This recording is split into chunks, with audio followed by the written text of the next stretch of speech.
आज एक ऐसा विषय हम लेंगे जिस पर कुछ बात हो तो बेहतर है, और फिर आप अपने प्रश्न लिखेंगे, उन पर हम आगे चलेंगे। आज के सेशन में प्रारंभ में हम रामचरितमानस के अयोध्या कांड का एक प्रसंग लेते हैं, और अयोध्या कांड में ही दो जगह है, तो मैं उसका जो पोएटिक फॉर्म है उसको ना पढ़ के जो उसका ट्रांसलेशन है, इंटरप्रिटेशन है, उसको पढ़ता हूँ।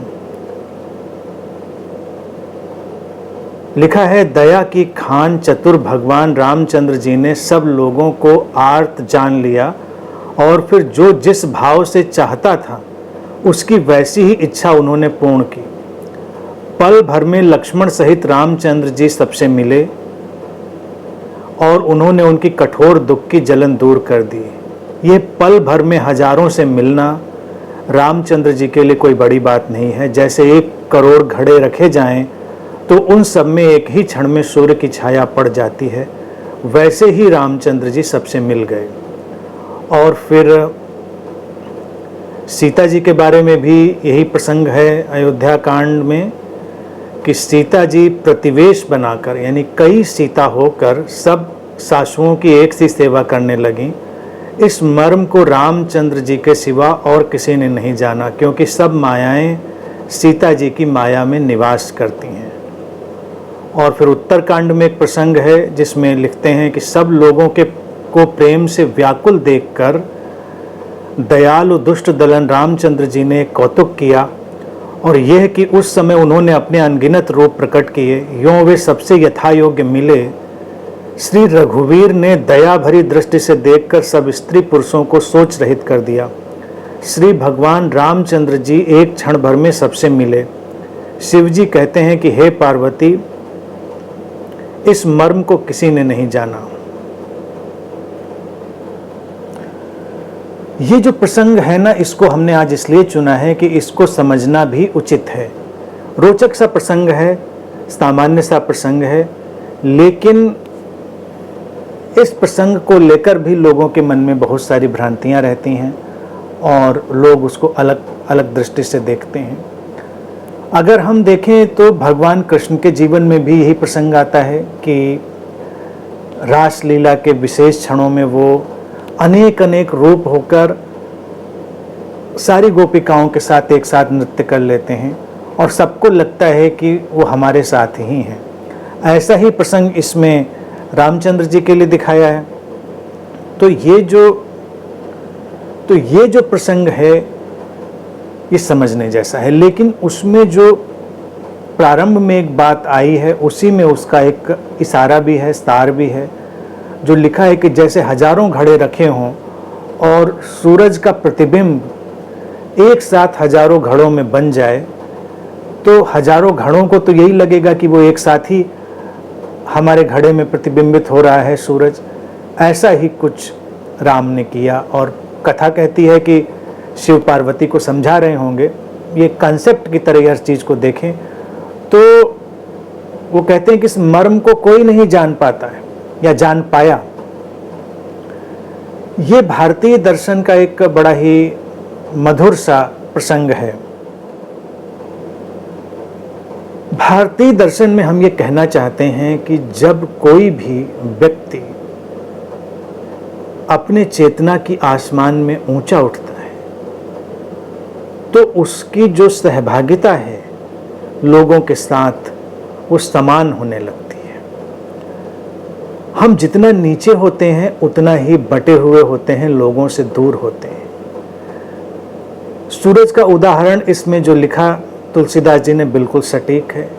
आप देखें, आसमान में चांद हो, आप सफ़र कर रहे हो, खिड़की से पूर्णिमा का चांद झांक रहा हो, तो हर किसी को लगता है कि वो चांद हमारे साथ ही चल रहा है। हर किसी को ऐसा ही जान पड़ता है। इसी तरह से जब कोई व्यक्ति अपनी ऊंचाई पर होता है तो उसका जो लोगों के साथ संबंध है, साहचर्य है, वो इतना ही आकर्षक हो जाता है और इतना ही एक साथ घुलने मिलने वाला हो जाता है। इन घटनाओं को लोग एक बड़े विचित्र चमत्कार की तरह देखते हैं, जबकि चमत्कार की बात कहीं नहीं है। भारतीय दर्शन चमत्कारों की क्षुद्रताओं में यकीन नहीं करता। वो कहता है कि भाई आप बात को समझें, और समझाने के लिए प्रतीकों का उपयोग करते हैं, और हर व्यक्ति के लिए एक इशारा है, एक गाइडेंस है। हम अपनी किसी भी भावदशा में ऊपर उठने का प्रयास करें। राम हैं, कृष्ण हैं, सीता हैं, हम जो भी नाम लेते चले जाते हैं, इनकी विशेषता क्या है कि ये अपने अंतर जगत में, अपने जीवन की संभावना में ऊपर उठे हुए प्रतीक हैं। हमने इन्हें अवतार कहा, हमने इसे इन लोगों को ईश्वर का मैनिफेस्टेशन कहा।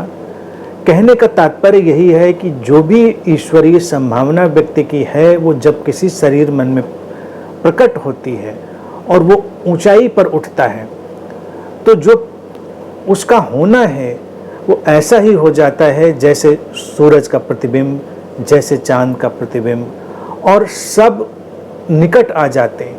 अब देखिए, ये बड़ी अजीब सी चीज़ है। जो चीज़ निकट है, जैसे मान लीजिए चांद निकट नहीं है हमारे, और जो चीज़ें निकट हैं हमारे, उनसे हम अक्सर दूर ही अनुभव करते हैं। लेकिन अक्सर जो लोग दूर होते हुए हमको जान पड़ते हैं चंद्रमा की तरह, वो हमसे और नज़दीक होने लगते हैं। ऐसा लगता है कि जैसे वो हमारे और निकट हो गए। अब सांसारिक अर्थों में तो ये बात हम केवल भावनात्मक रूप से अनुभव करते हैं। इसीलिए कई बार तुमको हैरानी होगी कि कोई बड़ा मार्गदर्शक है, नेता है, कोई बड़ा अभिनेता है, स्टार है, लोग उसके साथ भी बड़ी नज़दीकी अनुभव करने लगते हैं, बड़ा रिश्ता अनुभव करने लगते हैं। होता नहीं ऐसा? कई लोग बड़े बड़े अभिनेताओं को लव लेटर्स लिखने लगते हैं, उनसे बड़ी नज़दीकी अनुभव करते हैं। अपने घर में अपने साथ रहने वाले व्यक्ति से हो सकता है वो निकटता अनुभव ना करते हों, लेकिन दूर से करने लगते हैं। तो बाहरी अर्थों में भी ये एक भावनात्मक तल पर ये चीज़ प्रकट होती है। लेकिन जब हम इसको चेतनागत तल पर देखें, तो जो व्यक्ति चेतना के अपनी संभावना में उठ जाता है, यानी कि जो चेतना का शिखर है वहाँ पर वो स्थित हो जाता है, तो वो शिखर पर स्थित होना एक प्रतीक है। लेकिन वास्तविकता यह है कि वो उस स्रोत में ही ठहर गया है, यानी कि अपने होने की वास्तविकता में। अब यहाँ पर जो है तर्क अगर हम देखें तो बिल्कुल स्पष्ट हो जाता है कि जो व्यक्ति अपने स्रोत में ठहर गया है, हर व्यक्ति अपने स्रोत से जो जुड़ने की आकांक्षा और चाह लिए हुए चल रहा है, स्रोत से अलग तो कोई नहीं है। यानी कि जुड़ने का तात्पर्य ये नहीं है कि तुम जुड़ोगे कहीं, तुम उसको रिमेंबर करोगे, याद करोगे। अभी वो स्मरण पूरा नहीं आ रहा है। तो जो व्यक्ति अपने स्रोत में ठहर गया है, अपनी संभावना के शिखर पे पहुंच गया है, वो ऐसे ही लगता है जैसे हमारे साथ चल रहा है, हमारे साथ चल रहा है, वो बिल्कुल हमारे साथ है। तो जब भारतीय दर्शन में हम दिखाते हैं कि श्री राम एक साथ सारे लोगों के साथ खड़े हो गए, सबके सामने आ गए, या कृष्ण को दिखाते हैं वो एक साथ सारे लोगों के साथ, गोपियों के साथ, जो भी उनको प्रेम करने वाले हैं उनके साथ प्रकट हो गए, सीता जी एक साथ कई रूपों में आ गईं। तो ये सब ऐसे चमत्कार की तरह नहीं है कि उन्होंने अपने को अलग अलग रूपों में तोड़ दिया, अलग अलग फॉर्म में उन्होंने बांट दिया, क्योंकि फिर लोग कहेंगे ये तो ईश्वर है, ईश्वर की माया है, फिर तो कितनों में भी बंट सकते हैं, कितना भी हो सकता है, कुछ भी हो सकता है। राम हो या कृष्ण हो, वो जीवन को सरल बनाने की देशना देते हैं, वो जीवन को जटिल बनाने की देशना नहीं देते। अगर वो जीवन को जटिल बनाने की देशना देंगे तो हम कभी भी उनको अपने जीवन में शामिल नहीं कर सकते। वो इसलिए नहीं आते हैं कि हमें उनकी पूजा करनी है, वो इसलिए हमारे जीवन में आते हैं कि हमें उनके जैसा होना है। तो जो कट्टरपंथी सोच के लोग हो जाते हैं, खास तौर से सांप्रदायिक सोच के लोग हो जाते हैं, वो अक्सर इसी विचारधारा पर आकर अटकते हैं कि अब ऐसा कोई नहीं हो सकता, यानी कि ये व्यक्ति हुआ, ये पैगंबर हुआ, अब ऐसा कोई नहीं हो सकता, वो आखिरी बात हो गई। ये तीर्थंकर हुआ, अब ऐसा कोई नहीं हो सकता, आखिरी बात हो गई। भारत में ऐसा नहीं रहा। इसीलिए कृष्ण जब कहते हैं संभवामि युगे युगे, हर युग में मैं अलग अलग तरह से आऊँगा जब जब मेरी ज़रूरत पड़ेगी, तो कृष्ण यही उद्घोषणा करते हैं कि मेरा ये अंत नहीं है कि मैं आ गया, बात खत्म हो गई, अब ऐसा कभी नहीं होगा। वो बड़े ही कुशलता से अपनी बात कह देते हैं कि अलग अलग रूपों में, अलग अलग युगों में जैसे जैसे ज़रूरतों के तल पैदा होंगे वैसे वैसे मैं आऊँगा। अब तो कृष्ण एग्जैक्टली तो नहीं आएंगे, वो कहते हैं कि वो चेतना, वो स्रोत में ठहरी हुई चेतना आती ही रहेगी, जिससे लोगों को मार्गदर्शन मिलता रहे, जिससे लोगों को जीवन को जीने की सहजता मिलती रहे, जिससे जिनके भीतर भी वो पुकार उठ गई है उसको सुनकर लोग अपने तक लौटते रहें।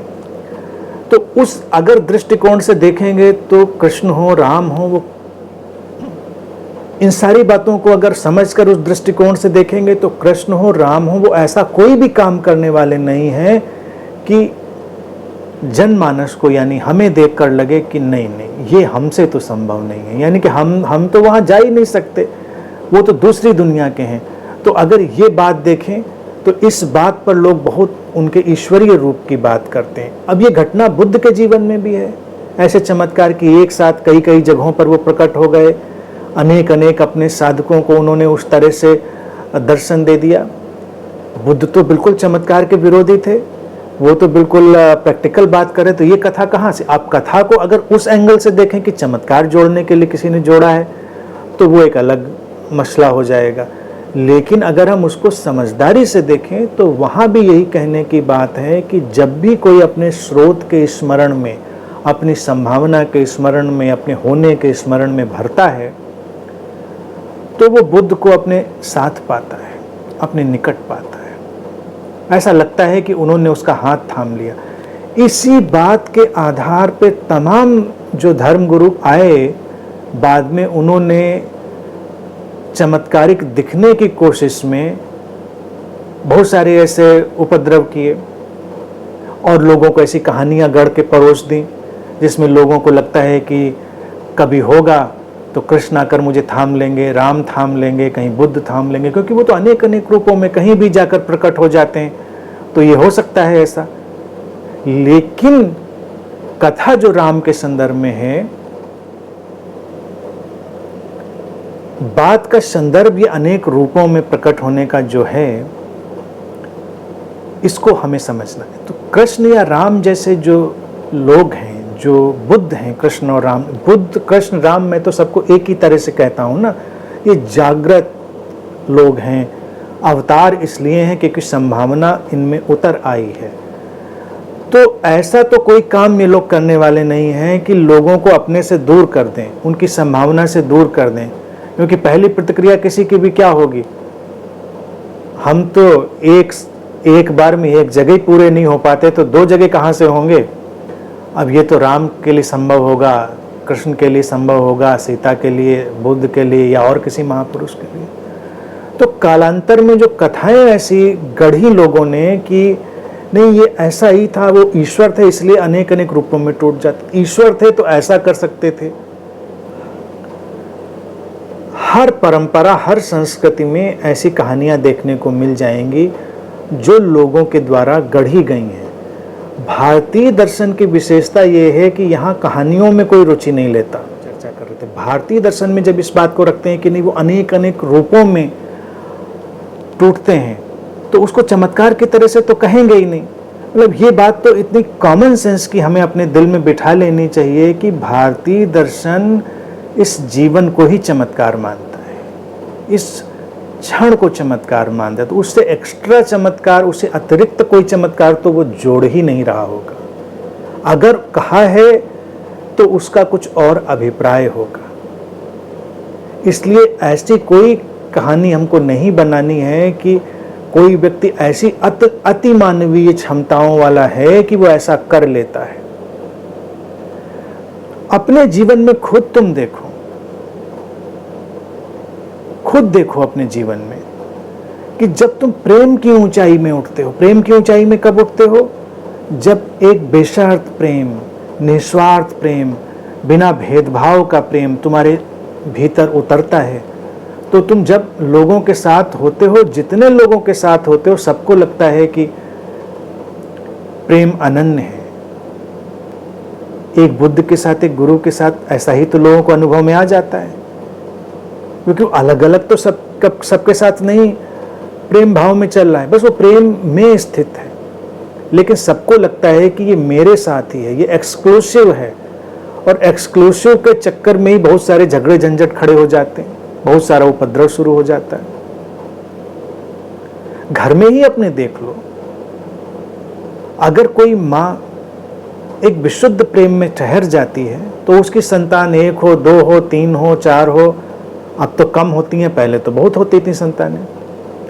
और माँ अगर समझदार है, निस्वार्थ है, क्योंकि एक तो माँ का प्रेम इंस्टिंक्टिव है और एक माँ का प्रेम बायोलॉजिकल जो चल रहा है वो है, और एक जो है उसके अंदर की चेतना की, उसकी समझ से उपजता है, तो उसके लिए कोई भेदभाव नहीं रह जाता। तो संतानें एक हों या अनेक हों, सबको लगता है कि माँ मेरे साथ पूरी तरह है, किसी को ये नहीं लगता कि आधी है।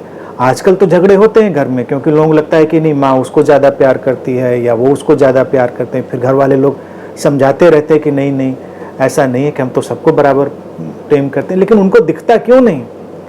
कृष्ण और राम के संदर्भ में कथा की विशेषता ये है कि सबको दिख रहा है, ऐसी घटना हुई कि सबको लग रहा है कि बराबर से वो सबके साथ हैं। तो एक माँ के रूप में भी तुम्हें ये लग सकता है कि सबके साथ तुम बराबर से खड़े हो, तुमसे जुड़े हुए लोगों को लग सकता है, संतानों को लग सकता है। तो इसका अर्थ ये नहीं कि माँ अलग अलग रूपों में टूट कर सबके साथ खड़ी हो गई है, कई रूपों में बट गई है, ऐसा नहीं है। अगर अनन्य प्रेम में कोई उठता है तो ये घटनाक्रम ऐसे ही घट जाता है। अगर मैं बोल रहा हूं तो तुमको क्या ये एहसास नहीं होता? अनंत में कितनी बार लोगों ने इस बात को कहा है, अभी तुम इंटरनेट पे सुन रहे हो तब भी तुमको यही एहसास होगा, तुम उसी घटना से समझ सकते हो।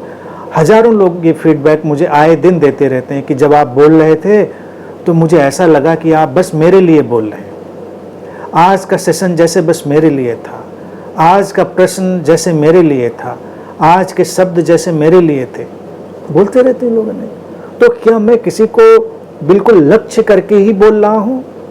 मैं तो बोल रहा हूँ, प्रश्न किसी का भी हो सकता है, प्रसंग कोई भी हो सकता है, लेकिन अलग अलग जगहों पे दूर दूर बैठे लोगों को अभी डिजिटल माध्यम से भी ये लग रहा होता है, वो भी फीडबैक आता रहता है, जो सामने आते हैं उनको भी लगता है।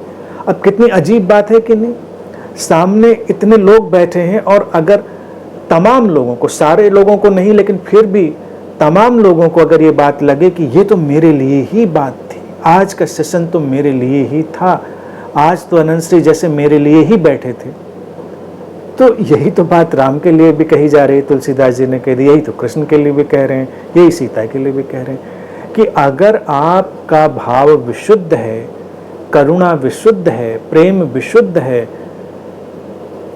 तो जो स्थिति है वो आसमान के चांद जैसी, आसमान के सूरज जैसी हो जाती है। कहीं से भी खड़े होकर कोई भी देखेगा, लगेगा वो उसके साथ ही चल रहा है। तो यही प्रसंग राम के संदर्भ में दिखाया गया है और ये राम की मानवीय ऊंचाई को दिखाता है। ये राम की या कृष्ण की या सीता की या भारत में जिन भी हम ऐसे विशिष्ट लोगों के बारे में ऐसी बात कहते हैं कि वो एक साथ अनेक अनेक रूपों में लोगों के साथ प्रकट हो गए, वो उनकी उस चमत्कारिक अलौकिक बात की तरफ इशारा नहीं करता। इसको हमेशा ध्यान रखें कि वो ईश्वर हैं तो ऐसा कर सकते हैं, वो इस बात की ओर ज़्यादा इशारा करता है कि वो इतने विशुद्ध मानवीय संभावना में उठ गए हैं कि ऐसा संभव हो गया है। ये उनकी मानवीयता का परिचायक है, यही सबसे बड़ा चमत्कार है। इस चमत्कार के पीछे प्रेम और करुणा का सागर लहरा रहा है, इसीलिए हम राम को करुणा सागर कह देते हैं, करुणा निधान कहते हैं। इस दिखे जो प्रसंग मैंने पढ़ा, इसके दोहा चौपाइयों में भी करुणा सागर ही कहा गया। कृष्ण के साथ जो घटना जोड़ते हैं वो प्रेम का एक अनन्य क्षण, तो प्रेम और करुणा के जो अनन्य क्षण हैं वहाँ पर मानवीय रूप की पराकाष्ठा प्रकट होती है, और ये हमारे मानवीय संभावनाओं का चरम रूप है। जब हम इस तरह से अपने स्रोत में निमज्जित होते हैं कि सबके साथ एक जैसे लयबद्ध हो जाते हैं, तो ये बहुत सुंदर है और मार्गदर्शन देने वाला है। ये चमत्कृत करने के लिए नहीं है कि हम बैठकर घरों में प्रार्थना करें कि हमारी खिड़की दरवाजे तोड़कर भी वो हमारे कमरे में प्रकट हो जाएंगे। नहीं, ऐसे कोई नहीं प्रकट होता, ऐसे कोई कहीं प्रकट हुआ भी नहीं। राम भी ऐसे नहीं गए थे, सीता जी ने भी कोई क्लोन बना के नहीं रखे हुए थे कि 3 सासों पर 3 क्लोन काम कर रहे हैं। क्लोन का कॉन्सेप्ट नहीं है, ये कॉन्सेप्ट अनन्य विशुद्ध प्रेम का कॉन्सेप्ट है, और ये तो तुम्हें भी महसूस होता है। ये तो हर व्यक्ति को ऐसा कोई अनोखा अनुभव नहीं है। जब भी कोई किसी भी भाव की पराकाष्ठा पर होता है, विशुद्धता पर होता है, उसके साथ ऐसा ही अनुभव होता है। तो आज के प्रसंग की जो चर्चा मैंने ली वो इसीलिए ली क्योंकि इसमें हमारी मानवीय संभावना को निखारने का एक बहुत बड़ा संकेत है, और बहुत बड़ा इसमें देशना का एक सूत्र छुपा हुआ है।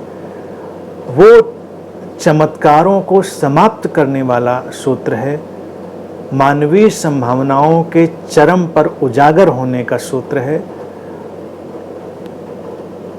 और वो यही बता रहा है कि जीवन का सबसे बड़ा चमत्कार यही है कि हम अपनी संभावना के शिखर पर उठ जाएं, इस तरह से अपने स्रोत से लयबद्ध हों कि जो कोई भी हमारे निकट हो वो उसी लय में गुंथ जाए, वो अलग थलग न रह जाए। तो ये सूत्र है, ये देशना है, और ये सबके लिए संभव है।